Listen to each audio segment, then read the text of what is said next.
I don't hear him tell any happy stories of anything he did at night.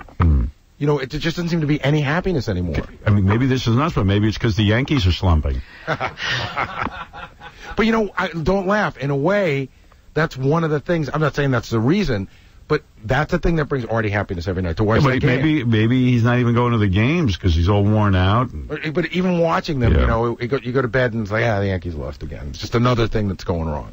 Are you saying his professional life is annoying and his personal life is a 2? I'm saying that professional and personal are a 2. A 2? That's serious. Yes, Bobo. Hey, how you doing, Bobo the businessman? Listen, I think maybe Artie has a relationship problem, maybe with Dana. You know, maybe he's kind of bummed out because they don't sound like a medical problem.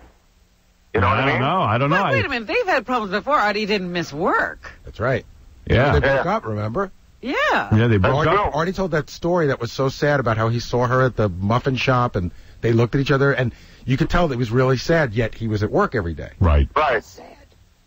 But listen, Joan Rivers wants to say something. Hey, listen, Fred, I see you at the Funky Fish on the June 25th. Make sure the fans are out there for King Norris. You got it, man. Thanks. Right, Bobo's going to be there, Fred.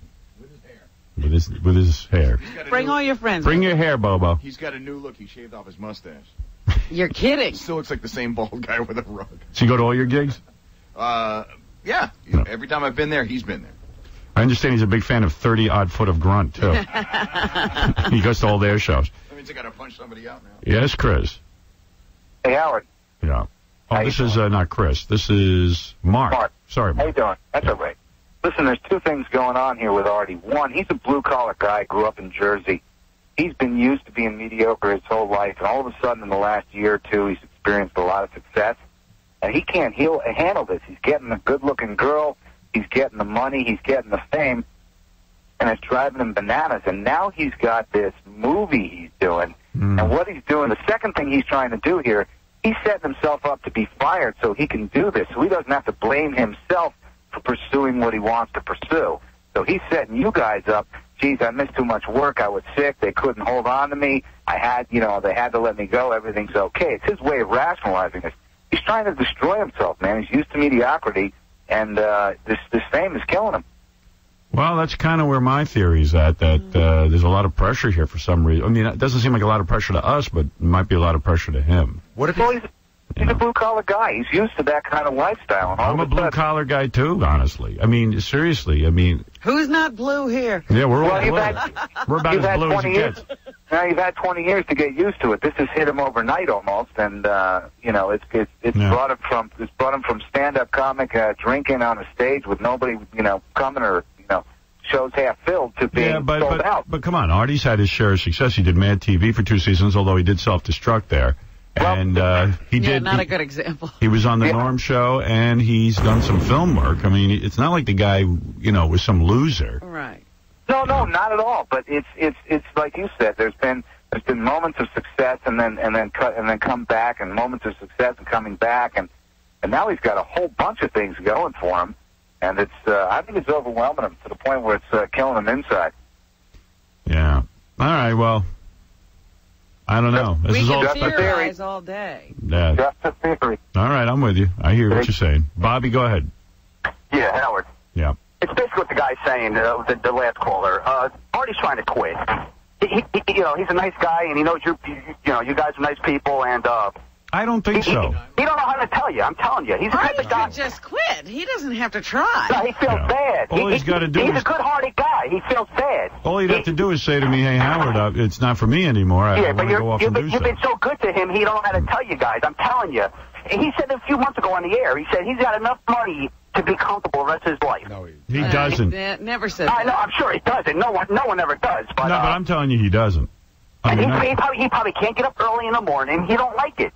And he got up early for a very long time. And I got to tell you something. Artie's happy because he doesn't want to go live in Hollywood. Right. He wants to live in Jersey. Yeah. This is the perfect gig for that. We're signing up for another 5 years over on satellite. He wants to be near his mom and his sister and Dana. So it's kind of the best of all worlds. He's got a high-profile job that pays well. He's got opportunities up the wazoo for stand-up and for movies. Well, I'm sure he's the type of guy who gets a little money in his pocket, and he probably lives off that for a while, then he looks for something else.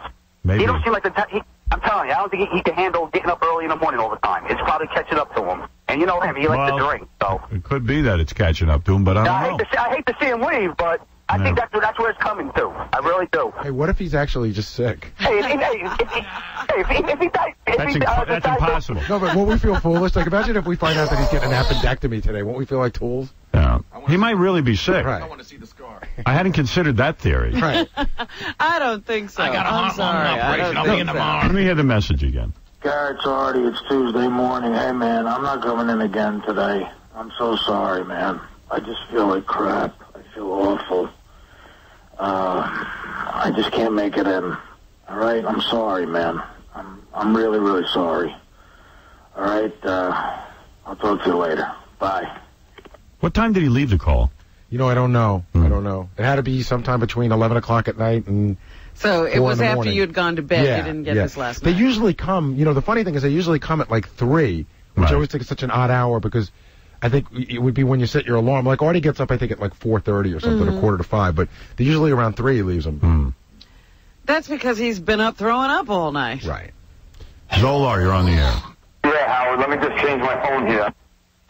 I want to come running down to the studio next time you announce he's off the air, and I want to sit in his seat. Is that okay with you? You want to replace Artie? Yeah, from now on. Every time he calls in sick, Zolar comes down right away. I leave my job. Zolar. Why should we be punished? Yeah, why should the audience be punished just Do me because? a favor. I'm always doing stuff for the show. I know, you're a good guy, Zolar, but it might not be the right sound.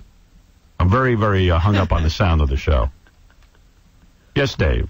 How you doing, Stern? Hi. All right. Maybe the individual is just, relapsed.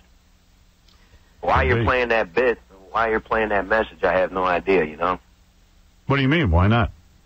Maybe you should just, throw a cart in, best of, and see what's really going on before you go through with what you're going through, I don't know what you're saying. Dave, I'm not following you at all. If you could be a little more direct. Maybe the individual just fell off the reservation, Maybe he truly relapsed. You shouldn't be speaking of it. I don't know. I mean, what do I know? The guy's on the show. How can I not speak about it on the air? Just say that's what you need to find out, though. You shouldn't be broadcasting this to millions of people. The individual's called up how many times now? 3 part times? of the show. How can we not recognize that he's not here? What's the matter with you? Well, there's nothing wrong with me. I'm just trying to be helpful. That's all. Why you busting my chops? Are you saying that we could talk about that Artie's gone, but we shouldn't be speculating on what's wrong with him until we know? No, you can do that. I mean, you can do that, but it'd be better if you were just to throw a card in and just try to find out what's truly going on before you. Well, we can't find out what's going on. How am I supposed to find out what's going on? He's the hardest guy to get a hold of. We can't even get a hold of the guy. I'll go call him right now. All right, go call the guy. Maybe he will satisfy Dave. All right, there Dave, you go. We're going to go find out. All right. That's it, Stern. All right, I enjoy your show. Have a nice day, one and all. Thank you, Dave. All right. All right. Dave, a little testy. Yeah. Put in a cart and go find out what's going on. Yeah, I think you should take some time off the air to go find Artie. By the way, at the new place, no carts. We're only going to have everything on computer. Digital? Everything's on computer. Then put on the computer and go find out what's going on with Artie. Tabby. I have a theory, because I'm in recovery, and Artie's a guy who went to rehab for addiction. I believe it was cocaine. And, all addictions are tied together. And here's the guy who goes to rehab for cocaine addiction. He gets out, he continues to drink, he continues to gamble. And at one point or some point, those drugs just don't do it for you anymore. Those fixes might not get it for you. And I can hear it in his voice. There's something going on. And it's bigger than just being sick or fear of fame or whatever the hell it may be. Well, maybe I think Artie needs some help. I think Artie might need an intervention.